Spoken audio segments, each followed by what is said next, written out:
मृत्यु से अमृत की यात्रा, अंधकार से प्रकाश की यात्रा, असत से सत की यात्रा, यही जीवन का, मनुष्य जीवन का लाभ है। आप आगे बढ़िए। ऐसा नहीं कि मांस नहीं बेचेंगे तो आप भूखे मर जाएंगे, ऐसा नहीं है। अगर वो जीवित है तो उसमें फल लगते हैं, वो हरा भरा दिखाई देता है। जब हम उखाड़ देते तो मुरझा जाता है, मतलब चैतन्य है, पर उस चैतन्य को मुझे पाने के लिए शास्त्र अलाउ करता है।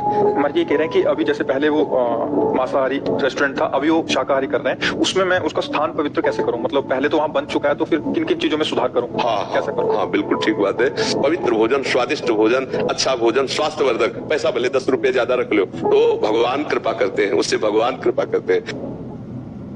चेतन कपूर जी, दादा वल्लभ श्री जी गुरुदेव आपके चरणों में कोटि कोटि प्रणाम। गुरुदेव, मैं आदम आज से 9 महीने पहले मांस, शराब अथवा क्लब जाना, आज आपकी कृपा से 9 महीने से लगातार हर महीने से एक बार आपके दर्शन सत्संग के लिए आता हूँ। आपके बल से लहसुन प्याज भी छोड़ दिया है। गुरुदेव, प्रश्न है कि मैं एक रेस्टोरेंट चलाता हूँ जिसमें मांस आदि बनता है, और वो भी बंद करने जा रहा हूँ केवल आपके ही बल से, और उसमें अब सिर्फ वेज शुद्ध शाकाहार भोजन ही बनाएंगे। बहुत धन्यवाद कि आप अंधेरे के मार्ग से प्रकाश की तरफ स्वयं लौट रहे हैं।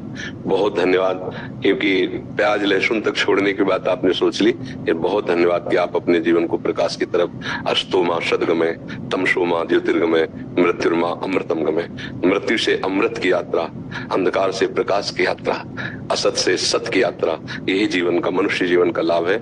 आप आगे बढ़िए। ऐसा नहीं कि मांस नहीं बेचेंगे तो आप भूखे मर जाएंगे, ऐसा नहीं है।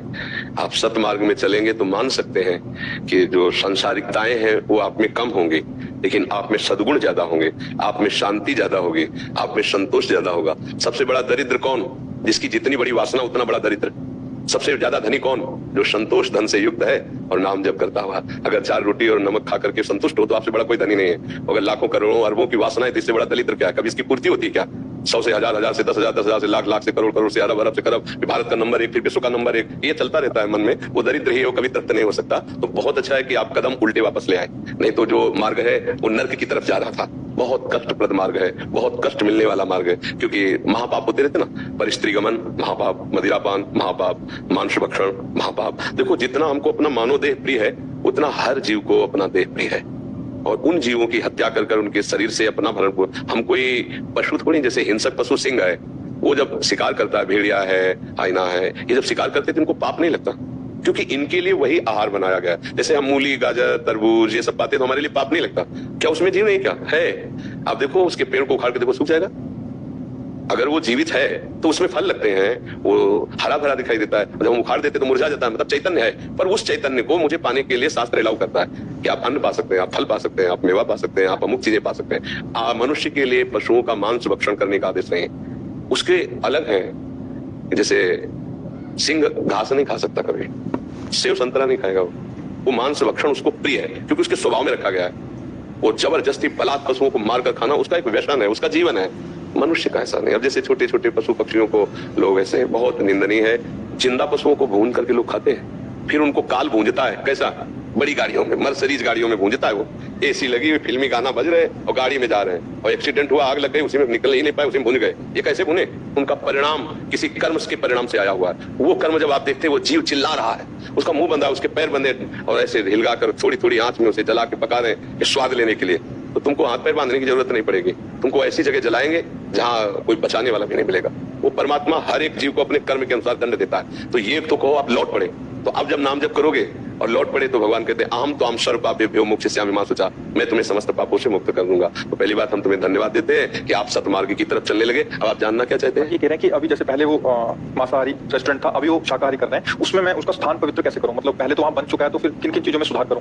कैसे करूं? हाँ, बिल्कुल ठीक बात है। तो आप गंगा जी, आपको जहां आसपास हो तो गंगा जल से छिड़काव करके, और उन पात्रों को हटा दो वहां से जिन पात्रों में मांस रंधन हुआ, उनको फेंक दो। वो रसोई में भी नहीं रहने चाहिए। और गंगा जल से करके, और जैसे गाय के गोबर आदि से लीप, तो वो परम पवित्र माना जाता है। फिर जैसा मान लो जैसे पत्थर आदि, तो थोड़ा सा ऐसे गाय के गोबर लिया, ऐसे कर दिए, और फिर धुलाई कर दी, फिर गंगा जल डाल दिया, फिर धुलाई कर दी, और जो पात्र मांस लांधे गए उन पात्रों को बिल्कुल वहां से फेंक दो। वो प्लेटें, वो बनाने के पात्र, सब उनको फेंक, एक नया सिस्टम रख लो। तो जो उससे कमाई हो, और अच्छा पदार्थ बनाओ। बच्चा कोई देखे ना देखे, भगवान देख रहा है। जैसे हमको पाना पड़े वो, तो हम आनंद पूर्वक पा सके, ऐसा हम दूसरों को पाएं। सबके हृदय में भगवान बैठे हुए हैं। आजकल क्या होता है कि 4-4 दिन की दाल तुरंत छौंक करके और उसको फ्राई करके दे रहे हैं, और वो नहीं खा सकते। वो दूसरे को दे रहे हैं। कई ऐसे भोजन पदार्थों में नुकसानदायक बातें देखी गई, ऐसा कभी ना करें। धर्म पूर्वक पवित्र ताजा भोजन दे, पैसा भले 10 रुपया ज्यादा ले ले, अच्छा रहेगा। 10 रुपए अपनी मेहनत की तुम ज्यादा ले लो, पर अच्छा पदार्थ पवित्रता पूर्वक बनाओ, लोगों को पेट भरकर भोजन पावे, उनको कोई नुकसान ना हो, उनका स्वास्थ्य और उनकी बुद्धि शुद्ध हो, नाम जप करते हुए बनाओ, भगवान की विशेष कृपा होगी बच्चा। नहीं, अब जैसे हम कई बार पर हमारी बात शायद उनके कानों तक न पहुंचती उन लोगों की, कुछ लोग केमिकल डाल के दूध बनाते हैं, अब उनसे कहो तुम अपने बच्चे को पिलाओ तो नहीं पिलाएंगे, लेकिन लाखों हजारों रुपए टैंकर पूरा केमिकल का पूरा टोटल। अब वो जाकर के जब बिकता है, गृहस्थ लोगों के पास ना फ्लैटों में रह रहे हैं, उनको दूध चाहिए चाय पानी के लिए, बच्चों के लिए, और वो जाकर शरीर को रुग्ण करता है, वो अपने बच्चे को नहीं दे सकता पैसे के लिए, दूसरों के नुकसान। तो ऐसे लोगों की बहुत दुर्गति होती है। हमें लगता है कि आहार विहार बहुत शुद्ध रखना चाहिए, हम पैसे बढ़ा देते हैं। मान लो तुम्हें बहुत पैसे लेने की जरूरत है, 50 का दूसरे देते हैं, आप 55 रुपए का दे दो, 60 रुपए का दे दो, पर पक्का हो कि ये प्योर आपका शुद्ध दूध है, प्योर पदार्थ, आप शुद्ध पदार्थ दीजिए, इससे बहुत लाभ मिलेगा। आजकल बहुत छल कपट होने लगा है भोजन पदार्थों में, खाद्य पदार्थों में। अब बोलो ऐसा कैसे हो सकता है कि धर्मावलंबी उसको पा करके कैसे धर्म से चल। अब अगर होटलों में या रेस्टोरेंट में आप ऐसे बिना छानबीन के ऐसे घी का प्रयोग करते हैं, ऐसी वस्तुओं का प्रयोग करते हैं, तो पाने वाला तो जानता नहीं है, अपने को ये सब सावधानियां, तो उससे भगवान कृपा करते हैं, क्योंकि आप सबको भगवान हृदय में सबके बैठे ना, उनको पवाओगे, ऐसा भाव रखोगे तो तुम्हारी साधना भी बन जाएगी।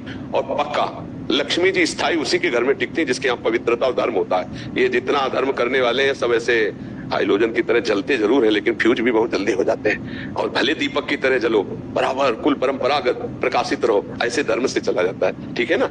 जी दुकान पे महाराज जी लड़के भी काम करते हैं ना जो, तो वो भी नॉनवेज आदि मांस नशे बहुत करते थे। मैं अपने साथ उनको लेके जाता था, आप ही के सत्संग सुनाता था गाड़ी में, तो वो सब कुछ छोड़ दो। हाँ, बहुत अच्छा है, बहुत अच्छा है। और पवित्र उनको भी करके भोजन बनाने की सेवा में जो आपके साथ हो, उन पर नजर रखे, क्योंकि अपवित्रता फिर ठीक नहीं है। जैसे कुछ लोग अपवित्रता, अब भोजन गरम गरम जाएगा तो वो थोड़ी बताएगा कि अपवित्र है, लेकिन भगवान उसको देख रहे हैं। अपवित्र भोजन किसी को ना पवाओ, पवित्र भोजन, स्वादिष्ट भोजन, अच्छा भोजन, स्वास्थ्यवर्धक, पैसा भले 10 रुपए ज्यादा रख लो, तो भगवान कृपा करते हैं, उससे भगवान कृपा करते हैं। ये हम हृदय की बात करें, आज विश्वास उठता जा रहा है हर जगह से। भोजन पाने, मतलब पदार्थ पाने की इच्छा नहीं होती कि पता नहीं कैसे विचार वाला, कैसे आचरण से बनाया होगा। सामने वाला इंसान नहीं है क्या, तुम कैसे व्यवहार करते हो, तो तुम पीछे बना रहे हो, लेकिन वो सीसी कैमरा के बिना भी देख रहा है परमात्मा। वो बड़ा विचित्र है, वो ऐसी जगह फंसाएगा कि जहां भारी दंड मिलेगा। तो इसलिए बहुत अच्छा है आप लौट पड़े, अपने मित्रों को भी इस पवित्र करके और हमारे समाज की सेवा करो। मान लो जो होटल है, रेस्टोरेंट है, समाज की सेवा है, अर्थ एक निमित्त मात्र है, सेवा का भाव प्रदान रखो, सब में भगवान आकर के पाते, वो अच्छे से दुलार पूर्वक पाओ, जो अर्थ मिल जाए परिवार चलाओ, यही जीवन का लाभ है। हमें केवल जीने के लिए अर्थ कमाना इतनी बात नहीं है, हमें धर्म पूर्वक जीना, जिससे हमारा अगला जन्म भी हो तो बहुत अच्छा हो, है नहीं। या तो हम प्रभु को प्राप्त हो, या अगला जन्म हो तो फिर और अच्छी सेवा हमको मिले। हम इससे नीचे कहीं सुअर कुत्ता न बना दिए जाए, कहीं हम नीची योनियों में न चले जाए। ठीक है जी।